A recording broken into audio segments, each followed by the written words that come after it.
Bismillahirrahmanirrahim. Assalamu alaikum dear students. I am Professor Moinul Hassan and today I am going to discuss with you MD-CAT full length paper number 3. So let's start the discussion of the test. जी dear students, इसमें sentence completion का पहला question है the pages dashed to the floor. अब ये जो dashed है इसमें एक एक्टिविटी है, वो फ्लोर पे आए हैं, क्या करके आए होंगे? Like leaves in autumn. अब पत्ते जिस अंदाज में ऑटम में ख़ज़ां में गिरते हैं उस अंदाज में, तो मटर्ड नहीं होगा। अल्फ़ा जो मटर है, मटर का मतलब होता है सरगोशी करना, मम्बल करना, कोई मुंह में बुड़बुड़ाना। फ्लटर और फ्लैटर दोनों होमोफोन्स हैं, तो यहाँ पे चार्ली में फ्लटर है, चार्ली करेक्ट आंसर हो सकता है, फ्लैटर नहीं हो सकता, क्योंकि फ्लैटर का मतलब होता है खुशामद करना और किसी को प्लीज़ करने के लिए साइकोफेंसी इख्तियार करना। तो ये फ्लैटर नहीं है, चार्ली है। फ्लटर्ड यानी फड़फड़ाते हुए, अब लहराते हुए, फड़फड़ाते हुए हवा में वो फ्लोर पे आ गए। और स्पॉइल्ड भी नहीं होगा, क्योंकि स्पॉइल्ड जो डेल्टा में है उसका मतलब होता है ख़राब करना किसी चीज़ को।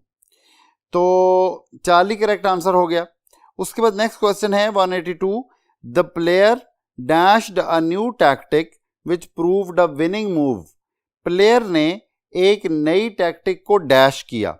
अब नई चीज़ जो होती है उसको वेंचर किया जाता है, तो अल्फ़ा में वेंचर मौजूद है। इसमें एक रूट मौजूद है वेंचर में। अगर वर्ड का मीनिंग ना भी आता हो, तो जैसे हमने आपको लैटिन एंड ग्रीक रूट्स के बारे में बताया था कि आप अननोन वर्ड्स के मीनिंग्स जो हैं वो रूट्स एंड स्टेम्स के जरिए गैस कर सकते हैं। जैसे कि इसमें वेंट है, वेंट, तो ये वेंट के साथ वेंट जो रूट है इसका मतलब होता है जाना, नया शुरू करना। तो इसमें दो वर्ड्स जो कि आपके पास अगर आपको पता हो, एडवेंट और इनवेंट,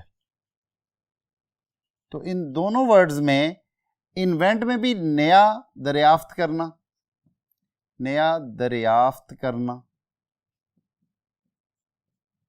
नई दरियाफ्त करना या नया दरियाफ्त करना। और जो एडवेंट है इसका मतलब होता है नया आगाज। तो ये जो वेंट है इसका मतलब आपको समझ आ गया। तो यहां पे वेंचर है, वेंचर नए आगाज का नाम है। या कोई एडवेंचर जैसे होता है, तो एडवेंचर में भी कोई बंदा रूटीन से हट के कोई नया काम शुरू करता है या कोई रिस्क लेता है। तो the player ventured a new tactic which proved a winning move, और वो सक्सेसफुल साबित हुई। बीटा क्यों नहीं होगा? ट्रिप्लिकेटेड, 3 हिस्सों में तकसीम कर दी। 3 हिस्सों में तकसीम करने का रिमेनिंग सेंटेंस में कोई क्लू मौजूद नहीं है। और फ्लिक्ड, ब्रश्ड या ग्लांस्ड जिसको कहते हैं, तो प्लेयर ने हल्का सा ब्रश किया, हल्का सा टच किया नई टैक्टिक को। नई टैक्टिक को हल्का सा टच करने से विनिंग मूव कैसे हो गई? तो ये भी उतना रिलेट नहीं कर रहा जितना कि अल्फ़ा कर रहा है। और डिविंडल तो नेगेटिव कॉनोटेशन वाला वर्ड है। डिविंडल का मतलब है घटना, तो इस वजह से कम होना, घटना। तो कम होना, अगर प्लेयर ने नई टैक्टिक को कम किया तो फिर वो सक्सेसफुल कैसे हो गई? तो इस वजह से अल्फ़ा ही करेक्ट आंसर होगा। Next question, the marble building famous for its dash attracts a lot of visitors. अब ज़्यादा सारे विजिटर्स यहाँ पे आते हैं, तो कोई ख़ास चीज़ होगी इसमें। और मार्बल बिल्डिंग है तो फेमस फॉर इट्स, ये किस चीज़ के लिए फेमस है? इंसिनुएशन। इंसिनुएशन तो एक लिटरेरी टर्म है जिसका मतलब होता है सजेशन, हल्का सा इशारा। तो हल्के से इशारे का बिल्डिंग से कोई ताल्लुक नहीं। उसके बाद डेल्टा में डैंक है, डैम्प, चिली को कहते हैं, ठंडी चीज़ को कहते हैं, और नमी वाली चीज़ को कहते हैं। तो नमी वाली अगर बिल्डिंग है तो वो फेमस अपनी नमी की वजह से है। तो ऐसी तो बहुत सारी बिल्डिंग्स शहर में मौजूद होती हैं जो नमी की वजह से गल सड़ रही होती हैं, तो वहाँ पे तो विजिटर्स नहीं आते, इसलिए चार्ली भी नहीं होगा। और क्राइटेरिया कौन सा है इस बिल्डिंग का, कोई इस सेंटेंस में मेंशन नहीं है, इसलिए बीटा ही करेक्ट आंसर है। स्प्लेंडर, स्प्लेंडर का मतलब है शान शौकत। तो बिल्डिंग अपनी शान शौकत की वजह से मशहूर है और इसी वजह से इसको विजिटर्स देखने आते हैं। अब ये नेक्स्ट क्वेश्चन हम करते हैं जो कि होमोफोन्स के हैं, यानी एक जैसी आवाज लेकिन मुख्तलिफ मीनिंग वाले words. Stray cattle are dangerous for delicate budding crops, जो नई उभर रही होती हैं छोटी छोटी कॉम्पलों वाली फसलें, उनके लिए ये स्ट्रे कैटल जो हैं, आवारा जानवर जो हैं, ये खतरनाक हैं। तो स्ट्रे के बाद कैटल आएगा, कौन से वाले जानवरों वाला कैटल आएगा, जो कि CATTLE होता है। बीटा इसका करेक्ट आंसर है। अल्फा इसका होमोफोन है, कैटल KETTLE, जिसका मतलब केतली होता है, चाय पकाने वाली। और चार्ली इवेल्युएट्स और डेल्टा डिवेल्युएट्स, इन दोनों का वैल्यू से ताल्लुक है और जानवरों से कोई ताल्लुक नहीं है, तो इस वजह से बीटा करेक्ट आंसर होगा। नेक्स्ट जो होमोफोन का क्वेश्चन है उसमें है please don't speak any further. जो स्पीक है, फार्दर और फर्दर का डिफरेंस समझ लीजिए। Farther and further. अब देखिएगा, जो फार्दर है वो इसका मतलब होता है कि ये डिस्टेंस का मेजर है, और जो फर्दर है ये टाइम का मेजर है। फार्दर डिस्टेंस का मेजर है और फर्दर जो है ये टाइम का मेजर है। तो अब यहां पे देखिए, please don't speak any further, तो उसने बोल के कोई फासला तो तय नहीं करना, बोल के उसने वक्त तय करना है कि 1 सेकंड, 2 सेकंड, 3 सेकंड बोला, 1 मिनट बोला, 2 मिनट बोला, 3 मिनट बोला, तो इसके लिए फर्दर आएगा, फार्दर नहीं आएगा। अल्फा रॉन्ग है, बीटा करेक्ट है। और बाकी चार्ली और डेल्टा का कोई रिलेशन नहीं।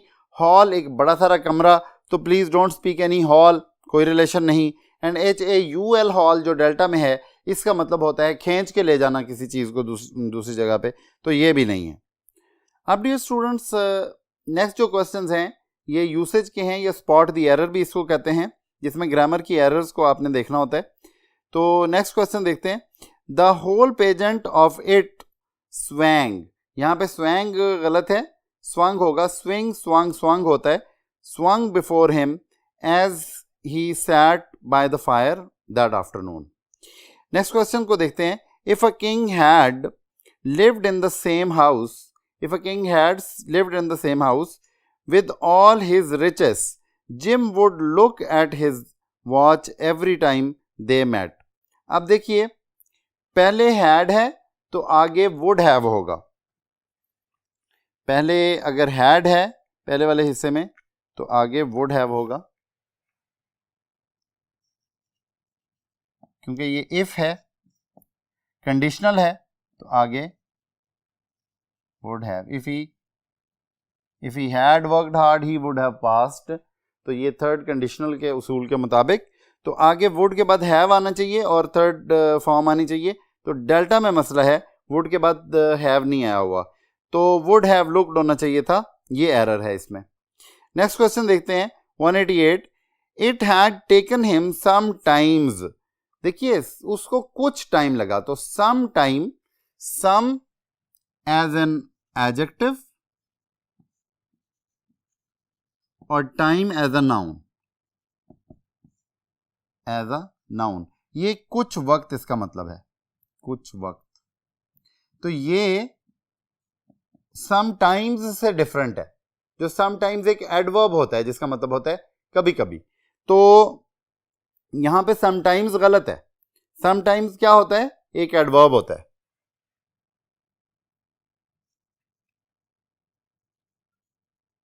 और ये इकट्ठा लिखा जाता है समटाइम्स, ये एडवर्ब है। ये यहां पे गलत है, because it had taken him, it had taken him के बाद ऑब्जेक्ट आना चाहिए। यहां पे समटाइम्स तो ऑब्जेक्ट है, जबकि सम टाइम, ये जो टाइम नाउन है, सिर्फ नाउन ही ऑब्जेक्ट हो सकता है किसी वर्ब का, एडवर्ब तो वर्ब का ऑब्जेक्ट नहीं हो सकता, इस वजह से ये गलत है। To realise this at the beginning. उसके बाद next question 189। As I walked I thought a little sadly of all those books. देखिए, आई थॉट के बाद अ लिटिल है, ये बिल्कुल ठीक है, क्योंकि ये भी एक एडवर्ब है थॉट के लिए, और सैडली ये भी, और अ लिटिल सैडली, अगर सैडली के को डिफाइन कर रहा है तो फिर अ लिटिल जो है ये सैडली का एडजेक्टिव हो जाएगा, क्योंकि सैडली एडवर्ब है तो एडवर्ब्स को भी डिफाइन करते हैं adjectives. Of all those books falling, देखिए books falling into the cold torrent, books या तो फॉल करेंगी, फेल नहीं करेंगी, क्योंकि ये जो फेल होता है ये या तो फर्स्ट फॉर्म होती है, तो इसका मतलब होता है दरख्त को काटना।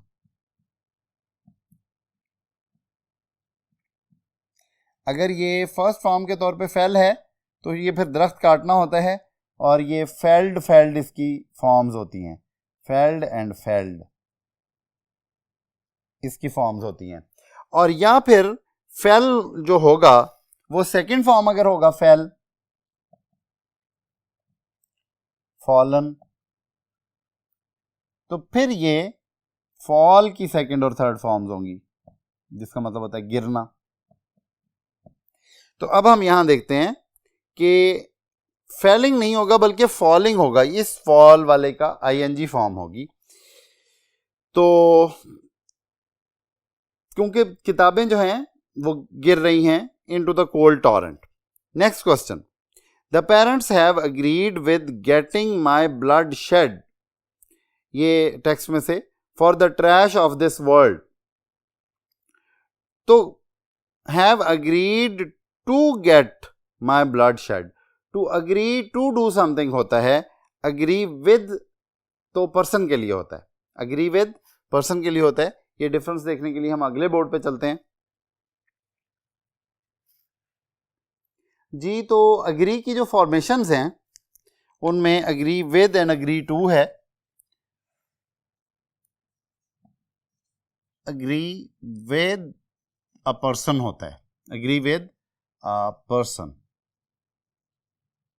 और अग्री टू एन आइडिया और प्रपोजल होता है, एन आइडिया और प्रपोजल, या फिर होता है agree to do, to go, to do, जो भी, यानी कि इन्फिनेटिव, अग्री के बाद इन्फिनेटिव होता है, जिसका मतलब होता है कोई काम करने के लिए रजामंद होना।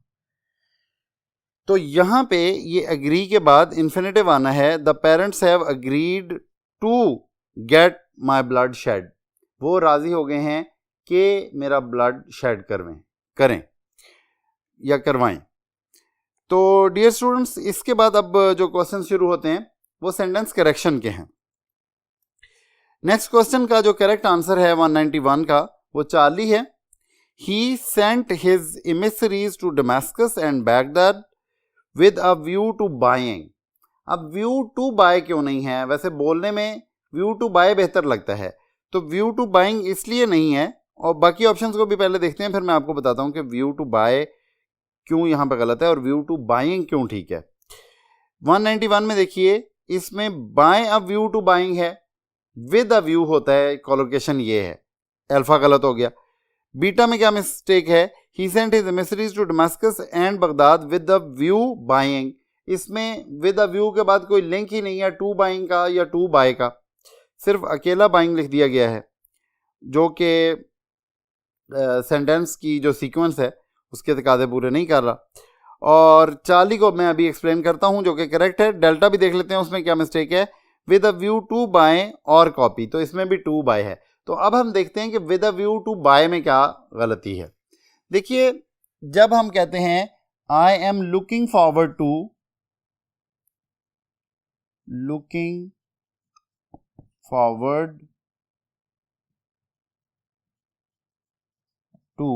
तो इसके बाद मीट गलत होता है, मीटिंग ठीक होता है। I am looking forward to meeting you. उसकी वजह क्या है?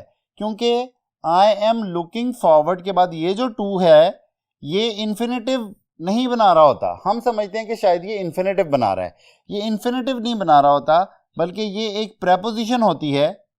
और प्रेपोजिशन यानी कि लुकिंग फॉरवर्ड किस तरफ लुक कर रहा हूं? टू। और टू के बाद जो है ना, ये क्योंकि टू प्रेपोजिशन है तो इसके बाद एक नाउन स्ट्रक्चर आना चाहिए, जेरेंड स्ट्रक्चर आना चाहिए। ये मीट नाउन स्ट्रक्चर नहीं है, बल्कि ये जो मीटिंग है ये जेरेंड स्ट्रक्चर है और नाउन स्ट्रक्चर है। तो इस चीज को आपने ध्यान में रखना है। अब यहां पे इस चीज के साथ इसका क्या रिलेशन है? विद अ व्यू टू भी यही चीज है, लुकिंग फॉरवर्ड भी यही चीज है, और विद अ व्यू टू भी यही चीज है कि विद अ व्यू टू के बाद, जिस तरह से इस टू के बाद भी with a view to buy यहां पे गलत होगा, यहां पे वर्ब की फर्स्ट फॉर्म गलत होगी, बल्कि हमने क्या लगाना है? टू बाइंग, यानी कि जेरेंड लगाना है।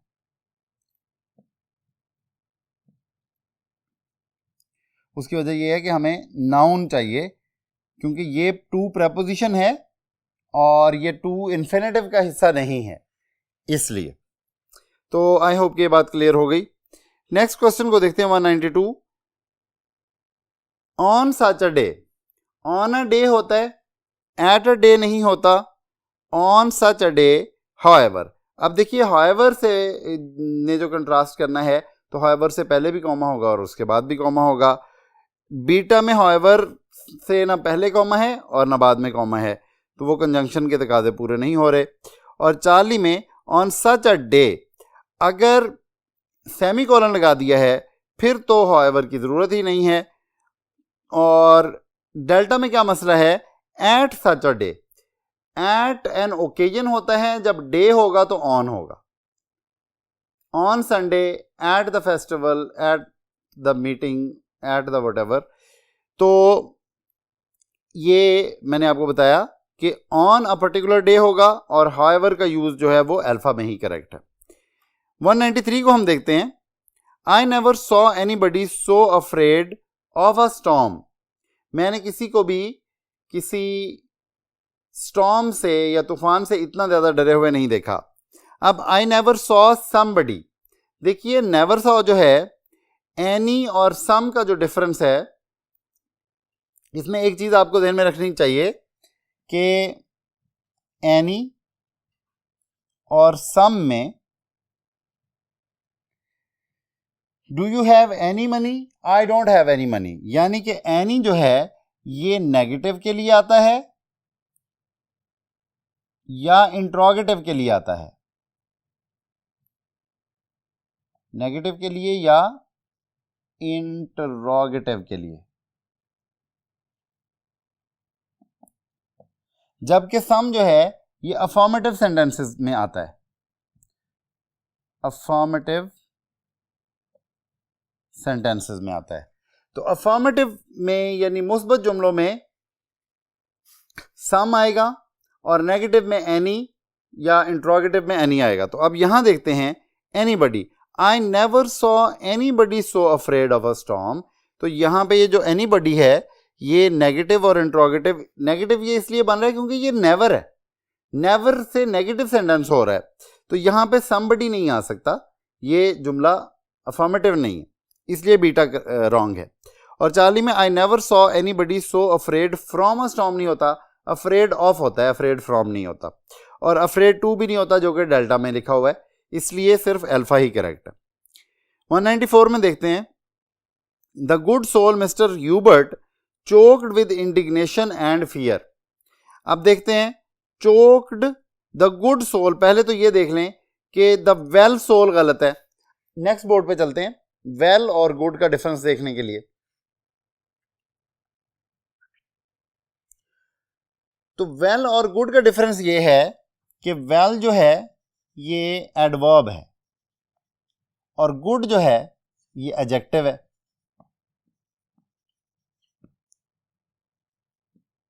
अब वेल एडवर्ब है तो यहां पे सोल से पहले वेल नहीं आना चाहिए, क्योंकि सोल तो नाउन है। अगर सोल नाउन है तो नाउन से पहले एडजेक्टिव आना चाहिए, यानी गुड सोल आना चाहिए। तो अल्फा गलत हो गया, बीटा में ये ठीक है, गुड सोल लिखा हुआ है। और चार्ली में द गुड सोल में SOLE लिख दिया गया है। देखिए SOLE सोल का मतलब जूते का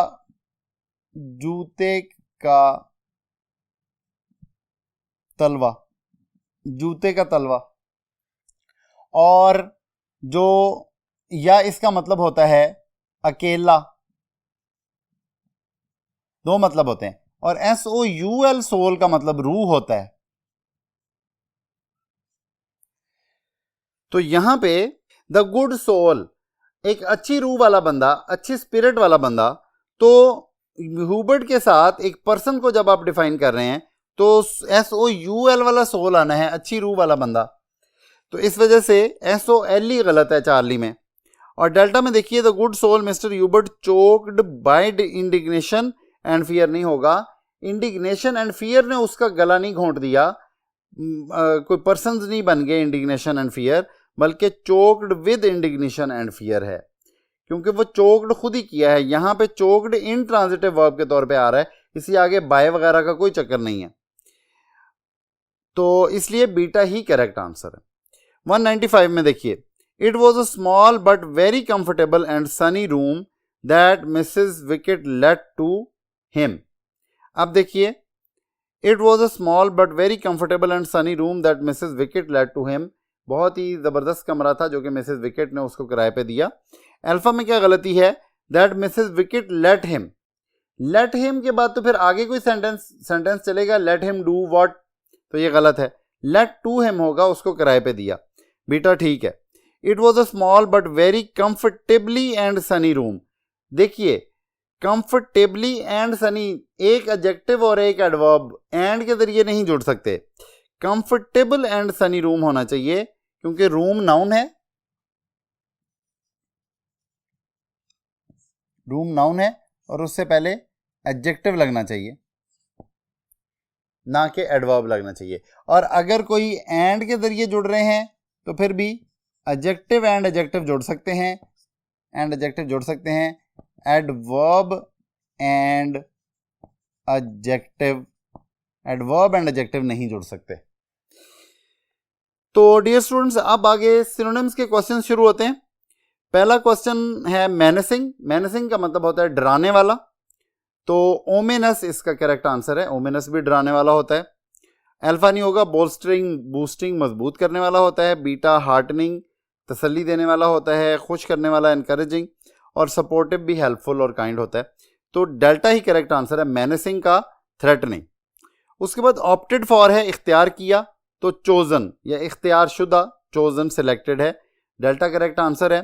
अल्फा क्यों नहीं है, एनरिच्ड, जिसको इख्तियार किया जाए उसकी बात हो रही है। एनरिच्ड किसी चीज़ को सपोर्ट किया गया और उसको बढ़ाया गया, सप्लीमेंट किया गया, उसकी क्वालिटी बढ़ाई गई, तो क्या पता वो ऑप्ट किया गया कि नहीं किया गया फिर भी। और एस्यूम्ड इख्तियार किया गया। अब ये आप सोच सकते हैं कि ऑप्टेड फॉर एंड चोजन ये हैं, तो अस्यूम्ड भी तो होता है चोजन, लेकिन अस्यूम का बेसिक मीनिंग चोजन नहीं है। अस्यूम इस सेंस में कहीं कहीं यूज हो जाता है, जैसे assume the charge of, duty को इख्तियार कर लेना, लेकिन अस्यूम का बुनियादी मतलब जो होता है वो एक्सपेक्ट और प्रिज्यूम होता है। या तो प्रिज्यूम होता है कोई चीज़, किसी चीज़ के बारे में गेस करना, या एक्सपेक्ट करना। तो इस वजह से क्योंकि ऑप्ट और चूज ये अपने इनिशियल मीनिंग्स में एक दूसरे के सिनोनिम्स हैं, तो इसलिए डेल्टा बीटा से ज़्यादा क्लोज आंसर है सिनोनिम के तौर पे। और चार्ली रिकमेंडेड, रिकमेंड जो चीज़ की जाती है उसको फिर ऑप्ट किया जाता है, ये तो सिनोनिम्स नहीं है बल्कि ये कॉज एंड इफेक्ट हैं। नेक्स्ट देखते हैं जी स्प्लेंडर, स्प्लेंडर का मतलब शान शौकत होता है, और मैग्निफिसेंस डेल्टा जो है वो इसका करेक्ट सिनोनिम होगा। अब हम देखते हैं अपोजिट्स। ऑपरेशन, ऑपरेशन का एंटोनिम होगा इनएक्टिविटी, जो बीटा में है। एक्टिविटी इसका सिनोनिम हो सकता है ऑपरेशन का, एक्टिविटी।